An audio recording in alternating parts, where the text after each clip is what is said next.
Olá, que a paz seja convosco. Hoje nós estamos aqui com o intuito de ler a carta a Filemon.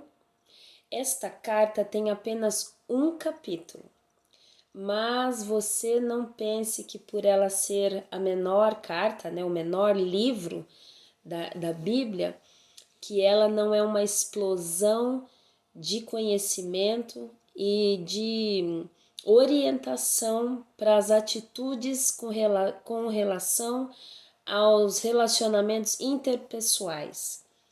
Então, como ela tem apenas um capítulo, eu gostaria de contextualizar como ela foi escrita. Tá? Esse período em que a carta de a Filemon foi escrita é o período em que Paulo estava preso em Roma e cumpria uma prisão domiciliar, ou seja, ele recebia as pessoas na casa onde ele estava, sob a custódia do Estado. Ele fazia o evangelismo, ele pregava a palavra, enfim, era uma prisão domiciliar. E nesse período, então, Onésimo, que é um escravo de Filemon, ele busca a ajuda de Paulo, porque a Bíblia não esclarece, mas ele cometeu alguma coisa contra Filemon, e naquela época o Império Romano, ele dava direito a quem tinha o seu escravo. O escravo era uma propriedade, de quem o possuía, e qualquer coisa que ele fizesse, até por rebeldia, ele poderia ser maltratado, receber uma marca, um ferro, e também ser até crucificado, se fosse uma coisa de recidiva, Então Onésimo procura Paulo e Paulo então decide que sim, que ele vai discipular Onésimo, e Onésimo então, de fugitivo, ele se torna o servo do Senhor e serve a Paulo ali, ajudando em tudo que ele faz. Então, há um dilema agora, por quê? Paulo está prestes a tentar a fazer a sua defesa perante Nero para dizer que o cristianismo, o evangelho de Cristo, ele não traz prejuízo para as pessoas, ele não tira a paz das pessoas, da sociedade. Pelo contrário, ele traz a paz, as pessoas mudam o seu comportamento, enfim. Mas, quando ele dá esse abrigo ao fugitivo Onésimo, ele poderia estar declarando, olha, não é bem assim, Afinal, a lei diz que aquele que acolhe um escravo fugitivo, ele pode até pagar, juridicamente falando, sob a justiça, por danos causados pela perda daquele escravo. Então, foi um dilema, foi um ato de coragem da parte de Paulo, porque ele recebeu Onésimo. Por outro lado, ele vê que Filemon, sendo um cidadão romano, tendo muitas posses, tendo seus escravos, ele já tinha estado com Paulo quando Paulo fundou a igreja, e ele está em Colosso, e hoje, na época que ele está falando, Filemon era um líder de uma igreja que estava estabelecida na casa dele. Então, para Paulo também a visão era difícil para você também explicar, porque um líder cristão ainda segue leis romanas, como a de ter um escravo, Então, por um lado, existia a questão dessa ilegitimidade de Onésimo estar lá, mas por outro lado também Filemon, como um crente maduro, e persistia nessa prática, na prática da escravidão. Então Paulo se coloca como a pessoa que vai ter que resolver isso, Ele pensa, não vai ter jeito, é uma encruzilhada, eu vou ter que fazer alguma coisa, porque ele tem um apreço muito grande por Filemon, E por outro lado, ele não quer mandar Onésimo embora. Onésimo para ele está sendo aquela pessoa que o ajuda. Então ele escreve essa carta a Filemon. E o objetivo dessa carta é fazer essa reconciliação, trazer à luz, discipular Filemon, que é um crente maduro, uma coisa completamente fora dos padrões, né, da gente, né? Paulo vai ter que discipular o crente maduro com essa visão da escravidão e também vai ter que discipular o novo crente acerca de que ele precisa obedecer às coisas, né? Que agora é um novo tempo. Enfim, são duas coisas que Paulo faz.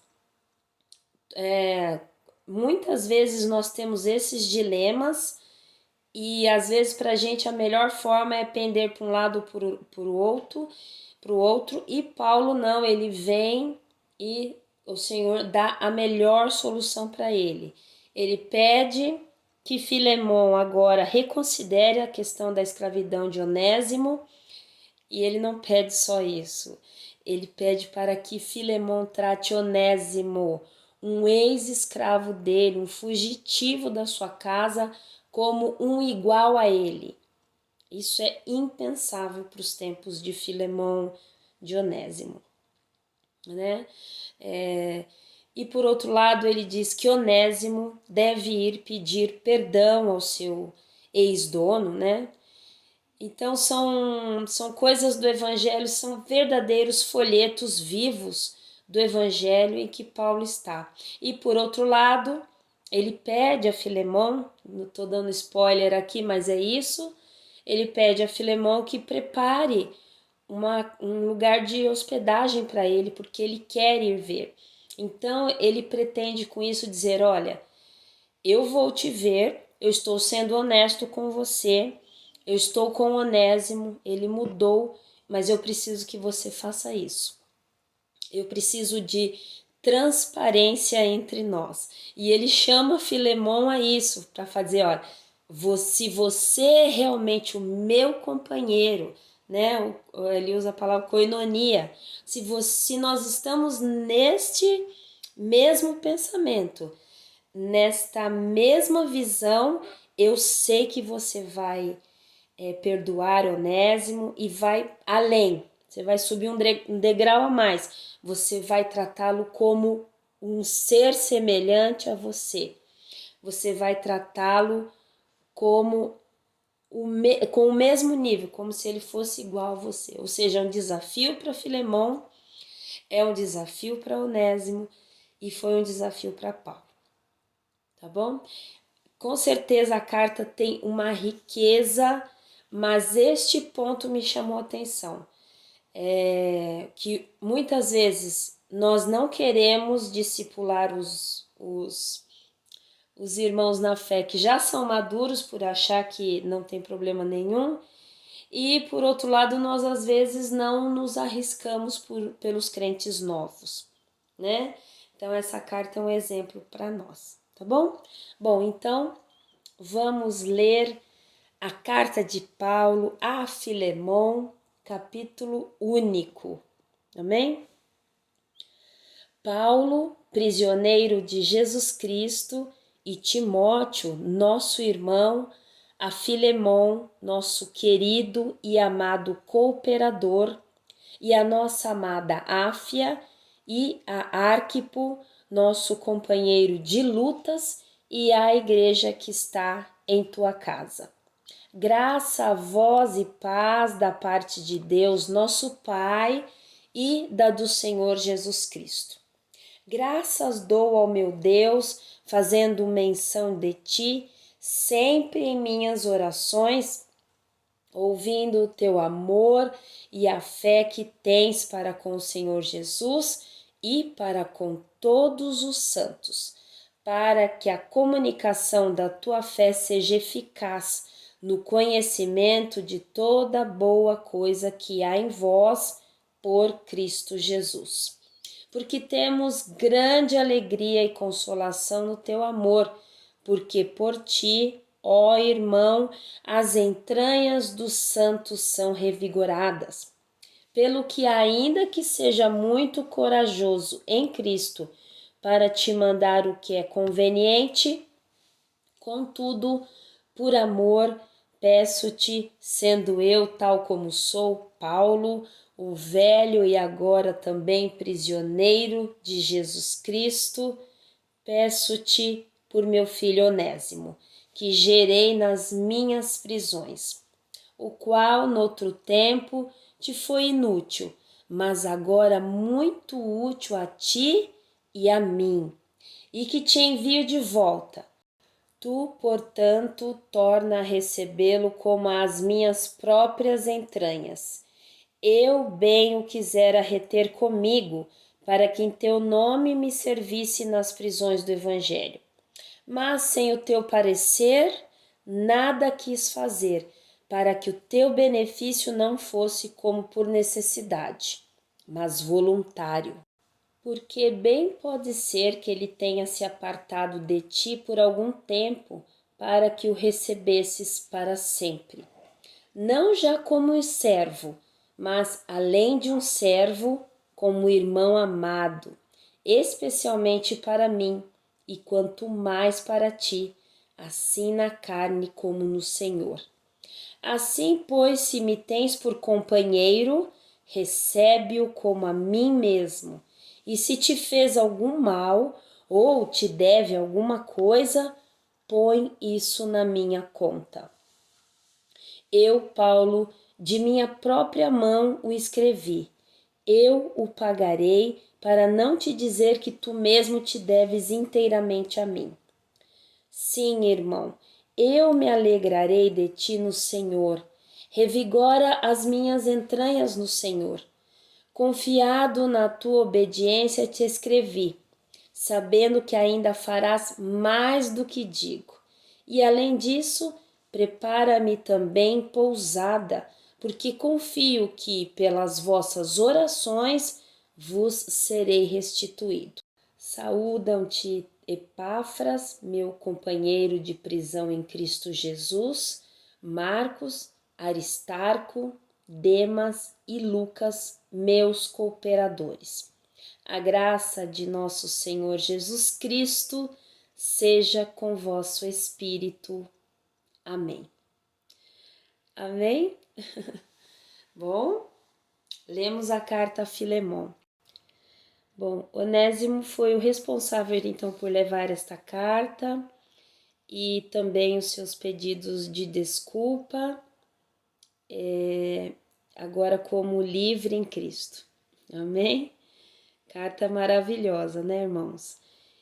Duas coisas que eu queria pontuar, que eu acabei esquecendo quando estava lendo, é que a Filemon conhece Paulo quando Epáfras é que abre essa igreja, né, em Colossos, tá bom? E agora nesta carta ele já se encontra juntamente com Paulo preso nessa prisão domiciliar, tá bom? E é isso. Vamos orar? Eu não orei no começo, mas nós temos a oportunidade de orar agora, né? Pai, muito obrigada porque o Senhor tem revelado coisas. O Senhor tem revelado ao nosso coração, o Senhor tem falado conosco durante o dia e o Senhor tem trazido tanto conhecimento, tanta orientação para nós, Pai. O Senhor tem movido as coisas, né? O Senhor tem realmente aberto os céus para que nós possamos olhar para Ti, seguir-te como os Teus filhos. Oh Deus, muitíssimo obrigada, Pai. Em especial nessa noite, Pai, eu oro por cada irmão que está acompanhando a leitura e que está se desenvolvendo no conhecimento e na sabedoria acerca do Senhor, acerca de quem o Senhor é, acerca do seu amor, acerca dos atributos do Senhor, Pai. Muito obrigada, Senhor, por este tempo tão precioso, que foi o Senhor mesmo que preparou, eu não tenho dúvidas, Pai, para que nós entendamos da palavra, Deus, gratidão. Gratidão em nome de Jesus. Continua conosco. Ó Espírito Santo, continua nos lembrando, nos orientando em tudo que formos fazer. É o que eu te peço e te agradeço em nome de Jesus Cristo. Obrigada, Deus. Obrigada, queridos. Fiquem na paz e nós nos vemos no próximo vídeo com a carta aos Hebreus. Deus abençoe. Fiquem na paz.